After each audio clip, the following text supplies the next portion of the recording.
All right, our subject is the relationship between Dante and, let's say, the British rather than the English and the Americans.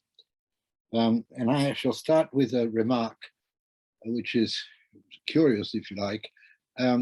It doesn't happen every day that the Prime Minister of a world superpower, an empire extended over the entire planet, writes in his own hand and in Italian to a Florentine scholar of Dante to thank him for having sent him an essay composed for the poet's centenary, and that he conclude this letter saying, I translate into English, but the original is Italian: in the school of Dante, I have learned a very great part of that mental provision, although that is very modest, with which I have made the journey of human life until the end of almost 73 years. And I would like to extend your very beautiful words, saying that whomever is of service to Dante is of service to Italy, to Christianity, and to the world, unquote. That Prime Minister was William Gladstone, and the letter addressed to a man called Giambattista Giuliani is dated 10 Downing Street, Whitehall, December 20th, 1882. One cannot even take it for granted that the Poet Laureate of the United States of America appear in television to recite his own version of Canto 26 of Inferno, the famous canto of Ulysses, to celebrate the enterprise of the first American astronaut who returns as an old man into space for his last journey. Yet this has happened. Robert Pinsky, American Poet Laureate, chose to sing in this fashion John Glenn on the 5th of November, 1998.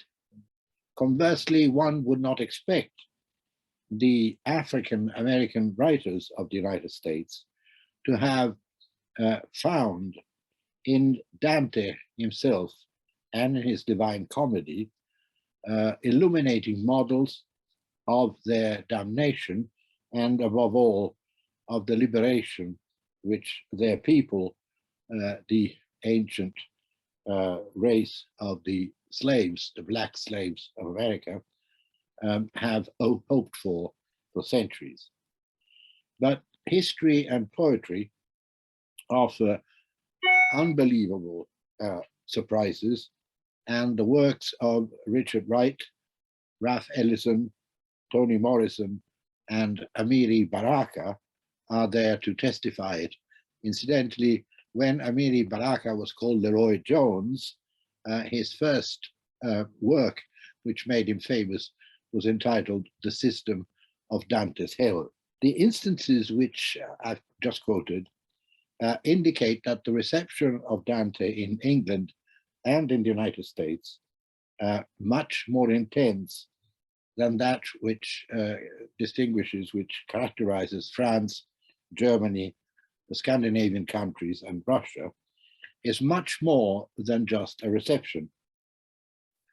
They prove a deep penetration of the poet and of his work in the culture of the two countries, and a kind of soul identification of the soul, almost fatal attraction, to use the title of a movie, famous movie, towards the personality, the work, and the fascination of Dante. Let's state facts first. There is an obvious thing to state, and that is that for about 5 centuries, Great Britain and the United States have formed one only linguistic entity. That the political independence of the United States from Britain, 1776, is followed about a century later by the taking over of a difference in the relationship between the two cultures, which, however, maintain strict ties. And if we take these facts for certain, as we have to, it will be schematically easy to find in both lines of development, both the British and the American one, the three very important, absolutely essential moment of their encounter with Dante. Of course, these moments are superimposed throughout the period of cultural unity. Let's say three moments, which I will sum up briefly as an examination, as a premise to an examination, a deeper examination of the phenomena in the last 150 years, more or less. The first encounter takes place in the last decades of the 14th century, when the man who will then be called the father of English poetry, that is Geoffrey Chaucer, has the good fortune of getting to know for the first time the literature, the literature of the Italians, that is to say Petrarch and Boccaccio, who are a generation older than he is, and of Dante, who's been dead for 50 years now. Now, we don't know either where, nor how, nor in which measure Chaucer came to own some of the works of Dante, but in his admiration for the Florentine poet, there are three attitudes which are progressively more comprehensive and more favorable. In the first of these stages, Dante is, for him, substantially the poet of hell, as he says in the House of Fame. He then becomes the wise poet of the Convivio and the Commedia in the Wife of Bath's prologue and tale. And finally, Chaucer considers Dante, quote, the great poet of Italy, and acknowledges to Dante a kind of omnipotence and infallibility in poetry. In closing the story of Ugolino, he will be the first of a long story of English and American writers who translate and adapt the story of Ugolino. But Chaucer rewrites that story in The Monk's Tale, and he declares at the very end that Dante can all devise from point to point, nat o word voli file. In modern English, Dante can all devise from point to point, and he will not fail one word. So from point to point means that Dante can devise all, can design all, and he will not fail one word. It is a kind of fulminating encounter, therefore, and after this, Chaucer has several years where he picks up passages from the Divine Comedy, but also he distances himself from Dante, of course. But after this fulminating encounter, the circulation of Dante in England goes into, as it were, a deep sleep for centuries. And this sleep is interrupted only by the use which Protestant polemists and Milton himself make of him, as in America, the Puritan John Cotton will do the same. They use Dante to underline the anti-Catholic and anti-papist positions of the comedy. You know that Dante attacks the popes, puts some popes in hell, etc. So the Protestant and Puritan polemists take this as a sign of Dante's anti-Catholic and anti-papal positions. But with the end of the 18th century, the view changes radically and entirely. And this is the second moment of the three I mentioned at the beginning. At this point, both in the visual arts and in literature, Dante's presence becomes capital. In the visual arts, for instance, there is Sir Joshua Reynolds, who paints a famous Ugolino and his children in 1773, and Henry Fuseli, that is to say, the anglicized Swiss painter Heinrich Fuseli, as well as William Blake and, of course, John Flaxman, they enrich enormously the iconography of the comedy. This is in the visual arts.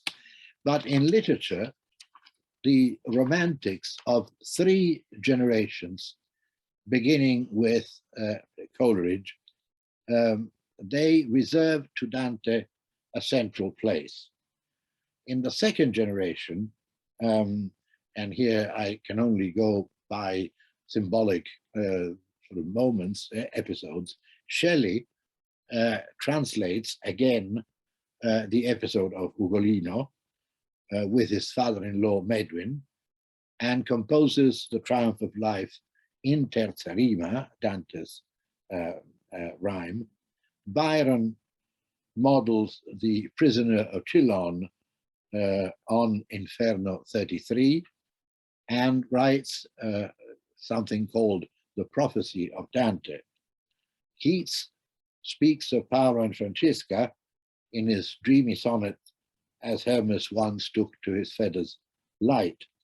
And Leigh Hunt devotes to the two lovers of Inferno 5, Paolo and Francesca, the story of Rimini. In the third generation, which in many respects will go all the way to the end of the 19th century, Alfred Lord Tennyson, poet laureate of Queen Victoria, perhaps performs the most important operation by fusing in his monologue Ulysses the prophecy of Tiresias from from Homer's Odyssey 11 and Canto 26 of Inferno, thus creating for the imaginary world, for the imagination of the British people, the figure of the explorer and of the conqueror, British conqueror, who strives to find, to seek, to find, and not to yield. I shall immediately read a few lines from that poem because I think it's extremely important. And this figure of Ulysses, of Tennyson's Ulysses, which is both Homeric and Dantean, resists in the collective imagination, at least all the way to the reincarnation in Scott and Shackleton, the two heroes of Antarctic exploration at the beginning of the 20th century, just about 100 years ago. But let me read the final section of Tennyson's Ulysses to give you an idea of what I'm talking about. Here's Ulysses himself speaking. He's leaving Ithaca again to explore the world. There lies the port, the vessel puffs a sail. There gloom the dark broad seas. My mariners souls that have toiled and wrought and thought with me, that ever with a frolic welcome took the thunder and the sunshine, and opposed free hearts, free foreheads. You and I are old. Old age hath yet his honor and his toil. Death closes all, but something ere the end, some work of noble note, may yet be done, not unbecoming men that strove with gods.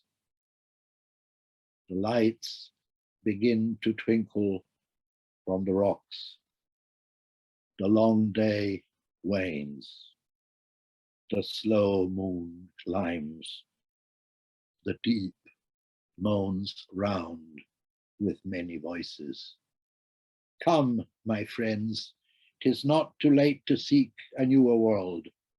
Push off, and sitting well in order, smite the sounding furrows, for my purpose holds to sail beyond the sunset and the bats of all the western stars until I die. It may be that the gulfs will wash us down. It may be we shall touch the happy isles and see the great Achilles whom we knew. Though much is taken, much abides. And though we are not now that strength which in old days moved earth and heaven, that which we are. One equal temper of heroic hearts, made weak by time and fate, but strong in will to strive, to seek, to find, and not to yield. This last line was inscribed on the cross, planted in the ice where the body of Scott was found near the South Pole. Not to yield. It's interesting that that expression comes from Milton, but from the lips of Milton's Satan, not from God. It's a very strong poem, and undoubtedly very important. There are several expressions among those lines I read, which come directly from Inferno 26. Now, there is a decisive place which is occupied at this point, in this second stage, as it were, by the splendid translation of the Divine Comedy by Henry Francis Carey, in a kind of blank verse of Miltonian descendants. This came out complete in 1814. The Inferno, the first one, is 1805, with the title Division of Dante Alighieri. And it was then reprinted 4 times in the next 30 years. It was launched by Coleridge. Coleridge was a great Dantean agent, as it were. He defended this translation by Carey and gave famous lectures on Dante. But Carey's translation immediately became an English classic, not an Italian classic, an English classic, which every cultivated person passionately read for a century. And then we come to the third generation of romantics. To this generation belongs also the translation of the Vita Nuova, which became, with the Italian lyrical corpus, was published by Dante Gabriele Rossetti in 1861 with the title Early Italian Poets, and then later in 1874 as Dante and His Circle. Rossetti was a translator, a poet himself, whose Hours of Life in sonnets owes a lot to Dante.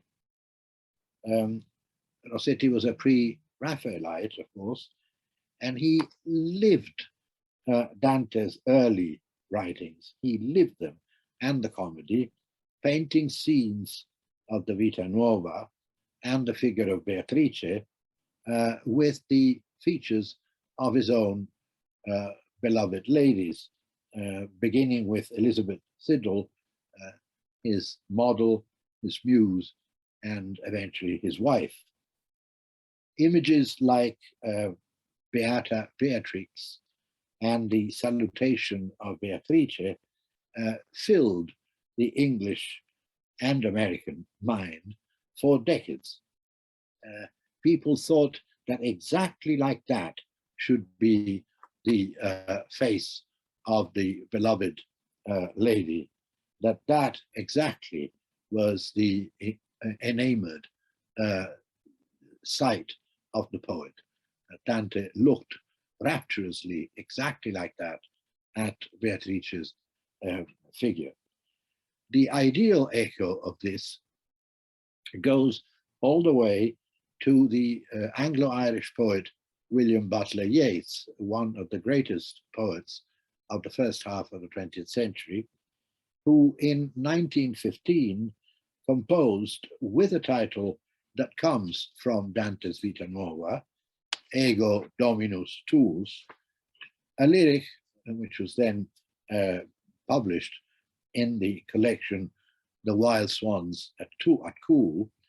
And in this lyric, he maintained that, and I quote, "the chief imagination of Christendom, Dante Alighieri, so utterly found himself that he has made that hollow face of his more plain to the mind's eye than any face but that of Christ."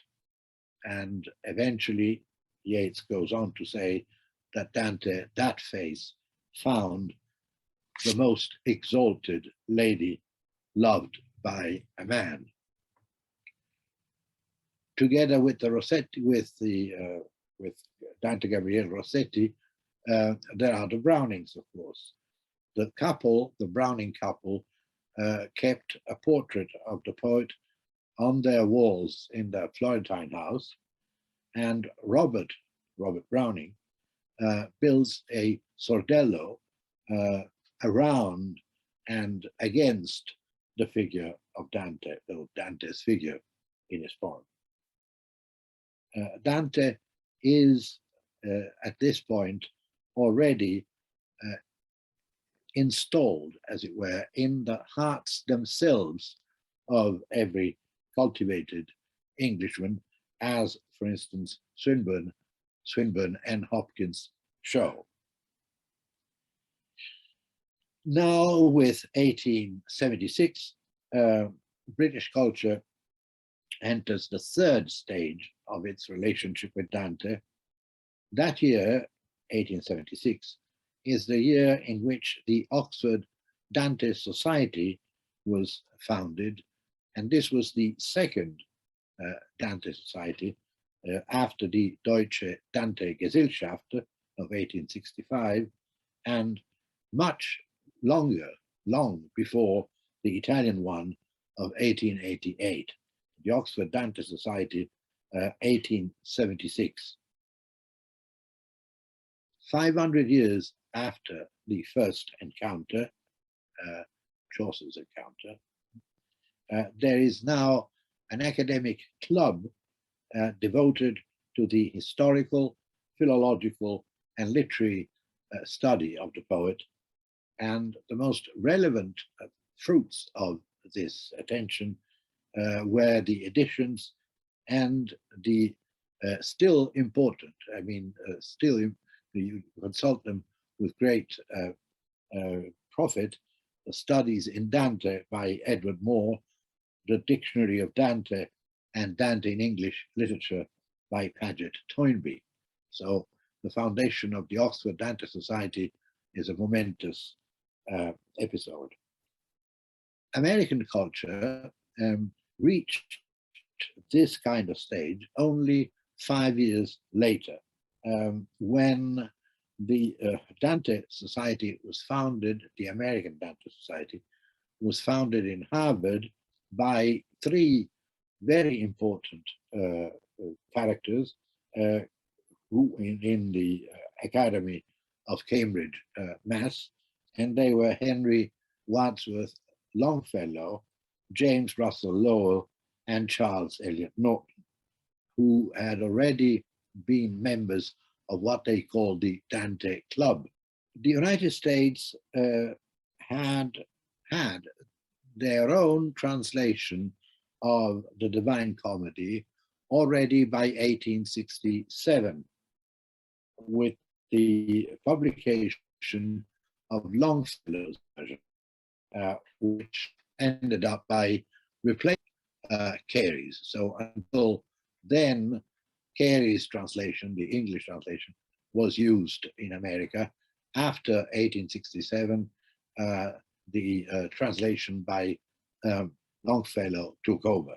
And in this fashion, the translation and the foundation of the society coincided, offering a kind of cultural and institutional platform,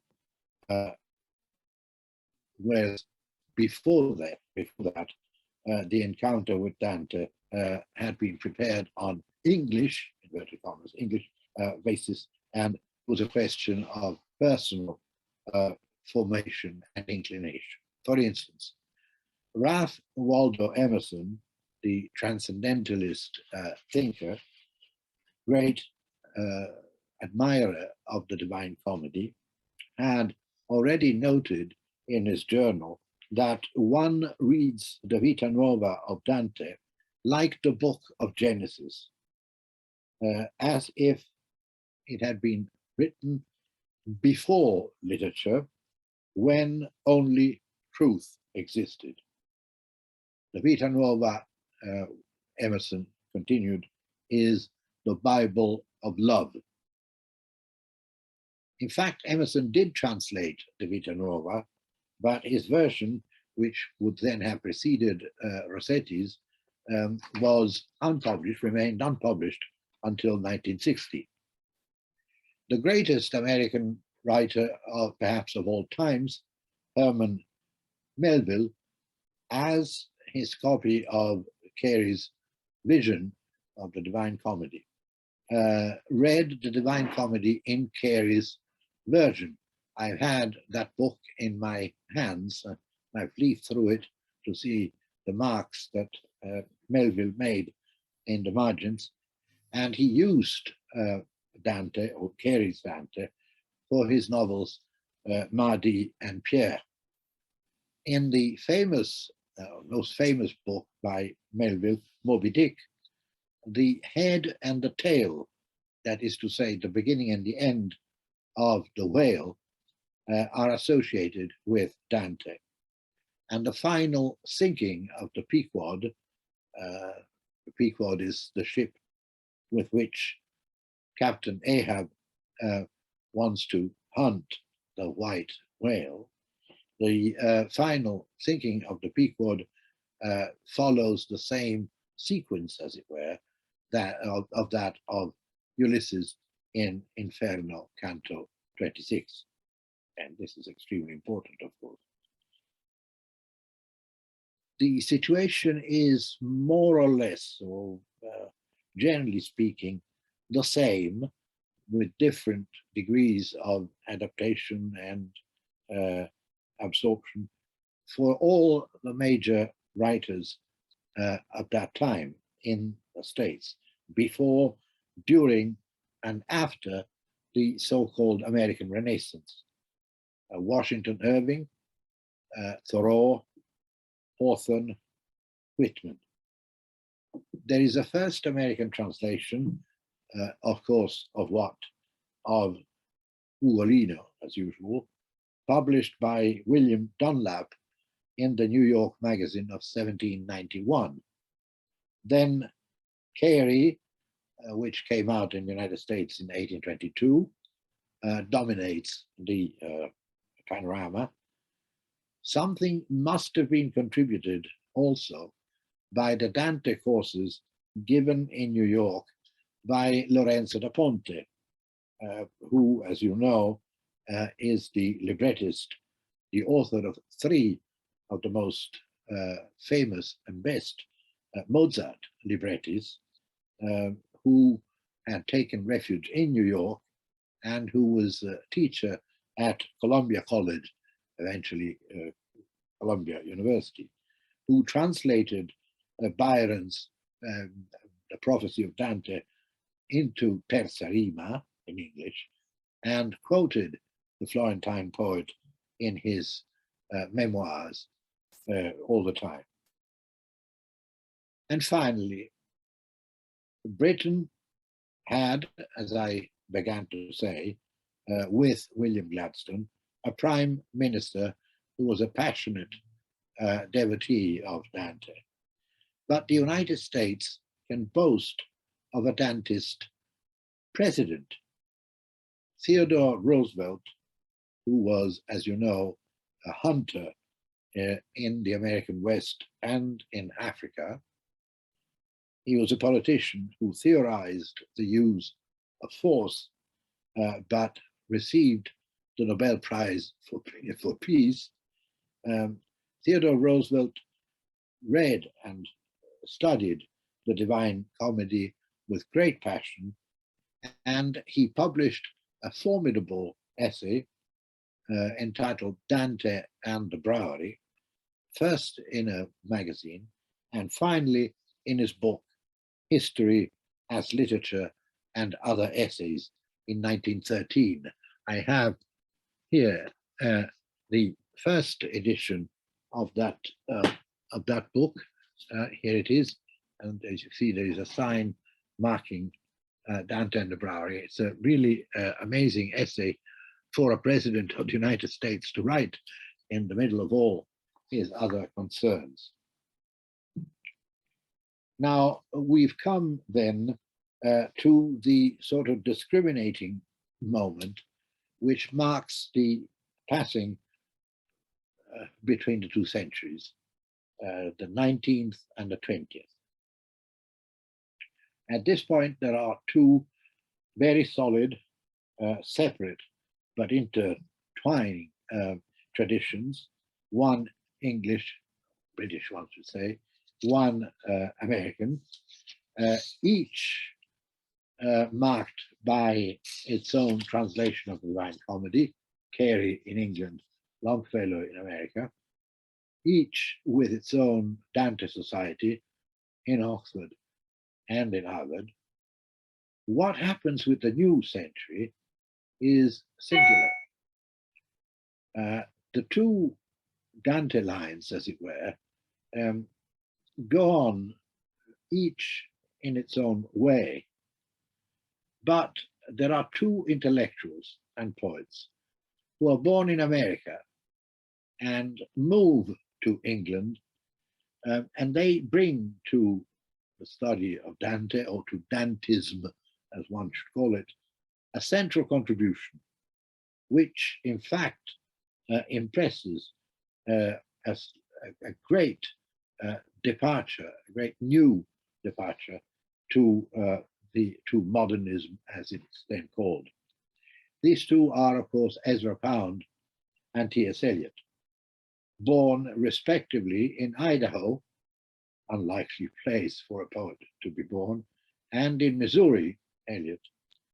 But after staying for a while on the East Coast, they both emigrate to London, where they find themselves at the center of that very strong and extended net of relationships, which between the capital of Britain and the Paris of the expatriates contributes so much to the Western branch of the modernist movement. With Pound and Eliot, the involvement of England and the United States in the passion for Dante, in what has in fact been called Dantophilia, if not Dantolatry, from Dante and idolatry, takes on an intensity which is unknown before, unknown even in the ages of Romanticism and of the American Renaissance. Because Dante becomes, above all for the second, a foundation stone of the new poetry and of the new criticism. Now, I did say that a completely new attitude starts, a new episode, as it were, starts with the appearance on the scene of Ezra Pound and T.S. Eliot. And that is not an exaggeration, because, of course, they know what has come before. They're not ignorant people, but they take a new position. In 1910, for instance, so about 100 years ago, Pound published a book which intended, he says, to examine some forces, elements, and qualities which were potent in the medieval literature of the Latin tongue, and which are still, I believe, still potent in our own. This book was called The Spirit of Romance, and here it is, the first edition of 1910, which I bought a long time ago, The Spirit of Romance.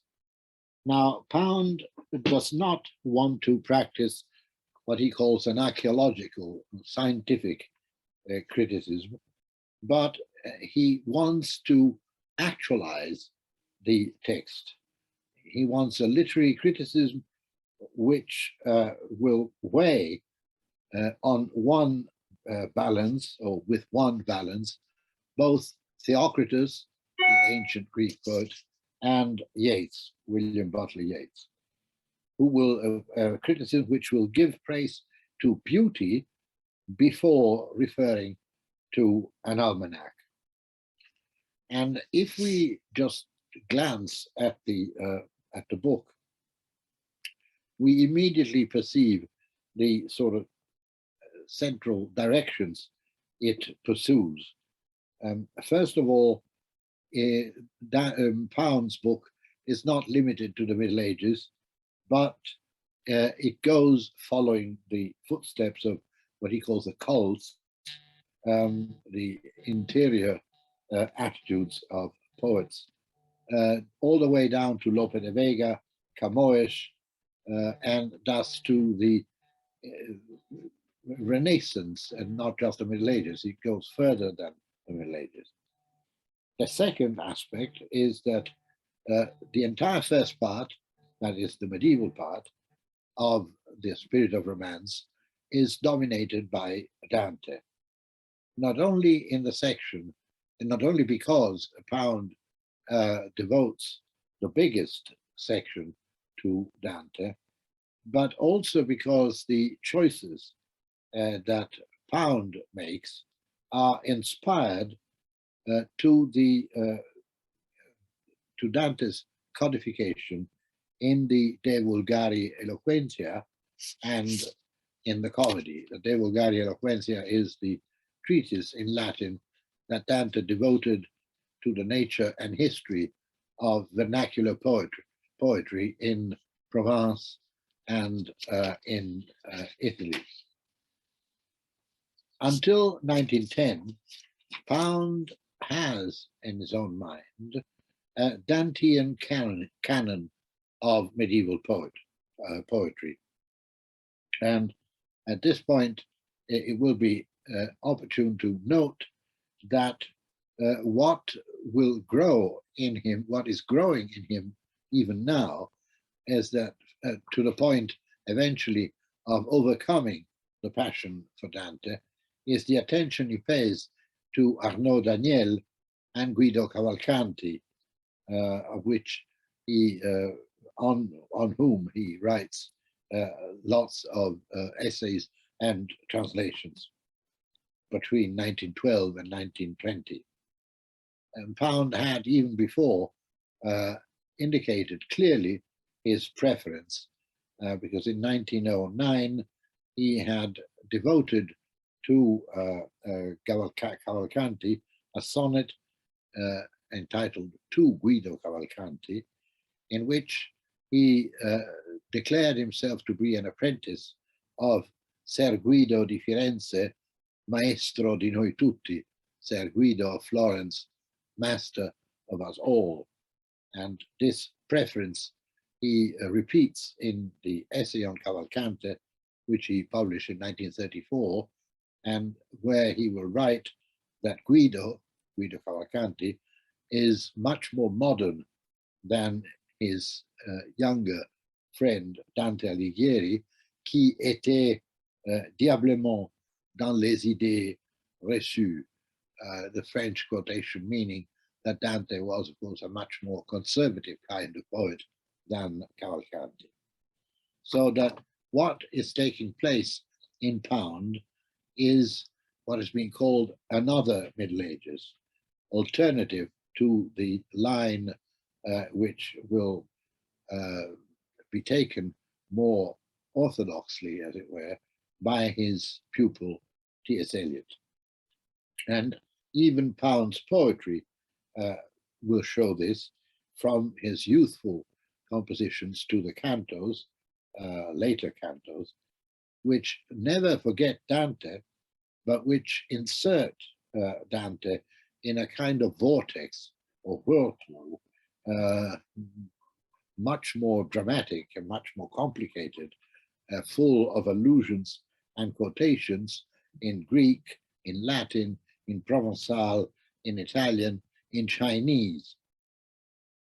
But Pound proposes in The Spirit of Romance, so by 1910, some ideas which will be taken over by Eliot and which will become vital in the 20th century. For instance, a re-evaluation of Paradiso, which is considered by Pound the essence of poetry, I'm quoting, or the view of the Divine Comedy, a double-faced view, in its literal sense, the description of the vision that Dante had of a journey in the or through the kingdoms inhabited after death by the souls of men. But in an ulterior sense, in another sense, the journey of the intellect of Dante through those mental states in which men of any kind or any condition live before they die. So there are two kinds of journey in the Divine Comedy. One is literal, the journey of Dante through the world of the dead, and the other is the journey of the mind through the states of mind in which human beings live before they die. Eliot devoted 3 essays to Dante. The first one in 1920, the second and most famous in 1929. The third came out posthumously in 1965, but it was given as a lecture at the Italian Institute in London by Eliot himself when he was still alive. And the third one is entitled What Dante Means to Me. So in other words, this is an essay on what Dante has represented for T.S. Eliot, not what Dante is, but what Dante represents. The 2 essays, the 1920 and the 1929, here is the first edition of the 1929 famous essay by Eliot, quite an antique piece, this one, which marked the rest of the century, in fact, in Dante criticism. The proposals that come out of Dante, of Eliot's treatment of Dante, are roughly speaking 6. First, the Divine Comedy is an ordered scale of human feelings, the most exhaustive, the most ordered presentation of feelings that has ever been made. So the ordered presentation of feelings, the most ordered presentation of feelings that has ever been made.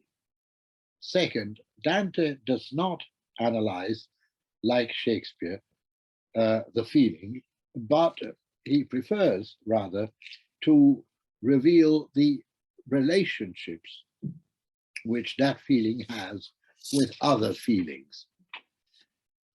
Therefore, Eliot says, one cannot really understand Inferno without Purgatorio and Paradiso. The gamut of feelings is complete, from the most absolutely negative to the absolutely most positive, from the most sensual to the most intellectual and spiritual. This is a quotation from Eliot. In other words, the mind of Dante is substantially metaphorical. Dante is careful, is attentive to the relationships, to the comparisons, to the vision. Third point, Dante, more than any other poet, has succeeded in treating his philosophy not as a theory or as his own comment or reflection on it, but in terms of perceived things. He expresses thought sensuously, Eliot says. This is a quality of metaphysical poets, that they express the thought sensuously, so with words that are concrete. Fourth point, Dante is the most universal of poets because although he's a Florentine, and Florentine to the very marrow, he is European in thought. That means that he's not just Italian or French or English, he's European in thought. Fifth, the language of Dante is the perfection of common language, the language of the Bowery, if you like, in Teddy Roosevelt's terms, and this is clear from Inferno. But from Purgatorio, one also learns that the philosophical statement, the pure philosophical statement, can become great poetry. And from Paradiso, that states of beatitude, more and more rarefied and more exclusive, can be great matters of subjects of poetry. And finally, sixth point, the comedy is not a poem for Catholics or for medievalists alone. There is a difference between philosophical belief and poetic consent, as if in the same way in which there is a difference between philosophical beliefs and scientific opinions. The fact is that in the poem, or the poem does not require to believe Dante, but if one is capable of reading poetry as poetry, one will believe in his theology exactly as one will believe in the physical reality of his journey. In other words, Eliot maintains, picking up and modifying Coleridge, Eliot believes in the suspension between belief and incredulity, not just the suspension of disbelief but the suspension of both belief and unbelief. These critical positions of Eliot's, which are often revolutionary, especially if one compares them to the orthodoxy of Benedetto Croce, which was then reigning supreme in Italy. These critical positions of Eliot's constitute the formation of generations of readers and scholars of Dante in the Anglo-Saxon world. But they would remain mere critical positions if Eliot had not become Dantean in his own poetry. And the itinerary here from the wasteland to the four quartets, the first major poem by Eliot and the last major poem by Eliot, is not just an itinerary, a Christian itinerary from, as it were, hell to paradise, but it is an itinerary of poetry from the language which describes the modern world as a degraded version of the past, to a language which uses philosophy and theology sensuously, as Eliot had maintained Dante had done.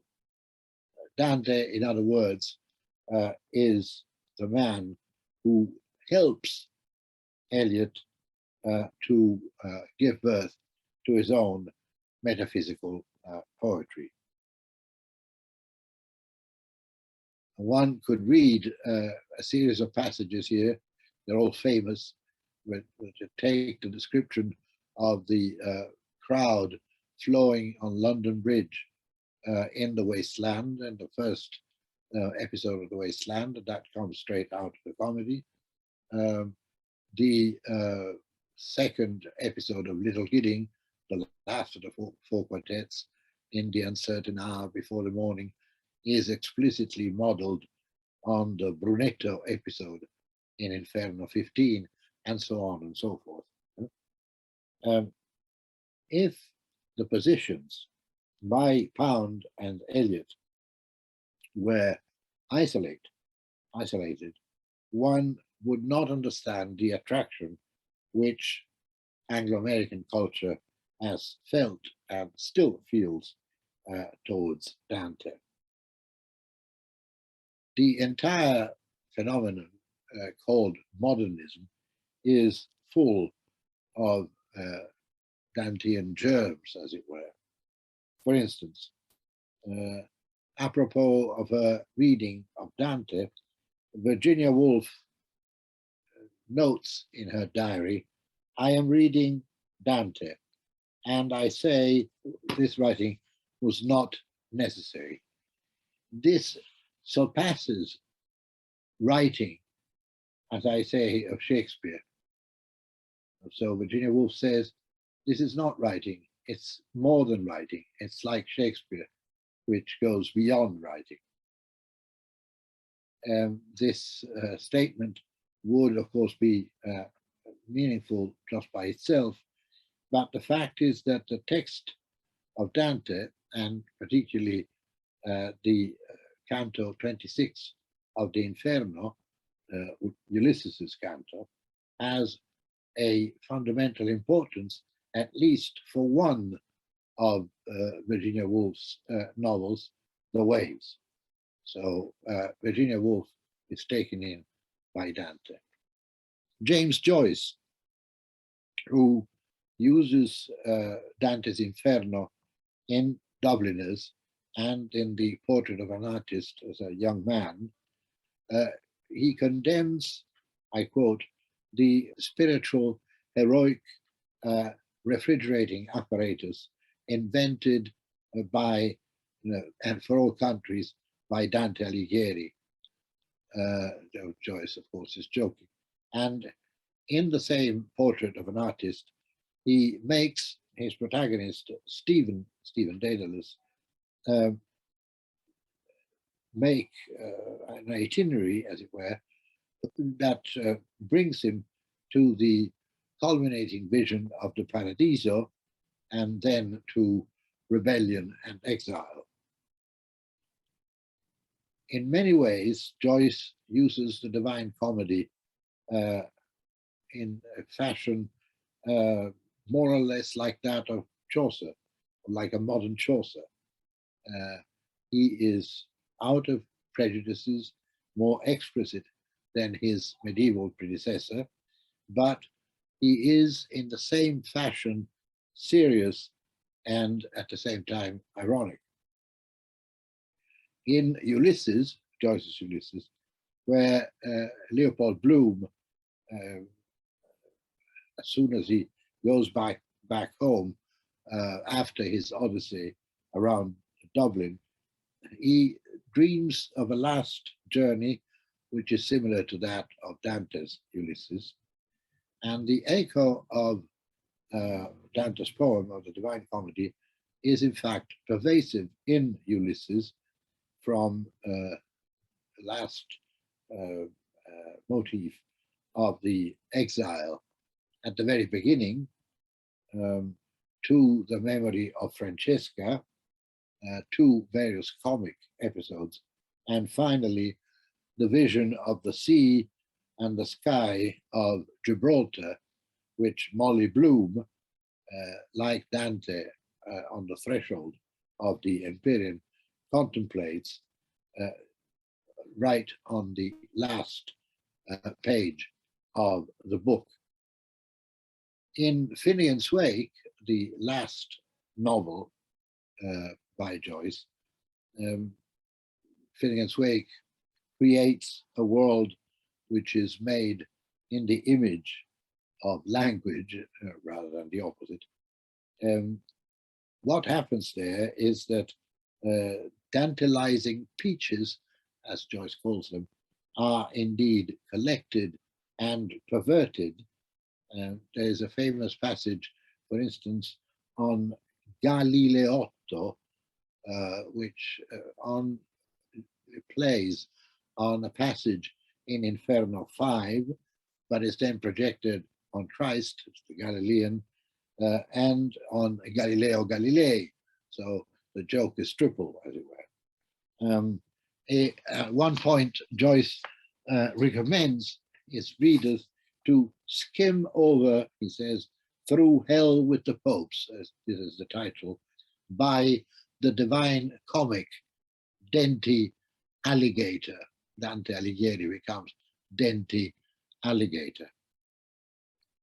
Joyce perhaps wanted to be the modern Dante, encyclopedic and universal, like his medieval predecessor, but also one who, for a certain time, was his collaborator or secretary in Paris. That is, Samuel Beckett knew Dante perhaps better than Joyce. He declared when he was a young man that he wanted to do nothing else in his life but sit on his, you will forgive me for the quotation, but these are Beckett's words, sit on his arse, fart, and think of Dante, which he literally did because he died with a copy of the Divine Comedy next to him in the hospital where he died. In fact, there is not a work by this man, Samuel Beckett, who was one, who is considered one of the founders of postmodernism.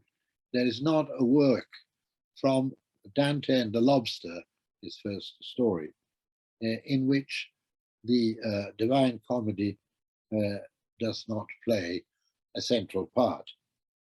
The character who obsessively incarnates the Purgatorio and the static, as he calls it, absence of life, static absence of life. The character preferred by Beckett is Bell'acqua. Bell'acqua is found at the very beginning of Purgatorio. His posture, his negligence, his laziness, his skeptical attitude towards Dante's ascent in the mountain, they recur in almost every work in prose by Beckett, and even in that modern or postmodern myth, which is En attendant Godot, waiting for Godot. In Texte pour rien, texts for nothing, for instance, we find a passage which surprises us with the reprise of the glorious conclusion of Dante's poem. I quote it in French first, and then offer an English translation of the relevant lines. Et je suis tranquille, j'irai à l'issue tôt ou tard. Si je la disais là quelque part, les autres mots me viendraient tôt ou tard, et de quoi pouvoir y aller, et passer à travers, et voir les belles choses que porte le ciel, et revoir les étoiles. The whole passage is, as you have noticed, uncertain. I will go, and I will go through, and it repeats, he will go, and then I will go through, and so on. Sooner or later, tôt ou tard. Finally, and passer à travers, go through, et voir les belles choses, and see the beautiful things which the sky brings, and see the stars again. And that is Dante, pure Dante itself.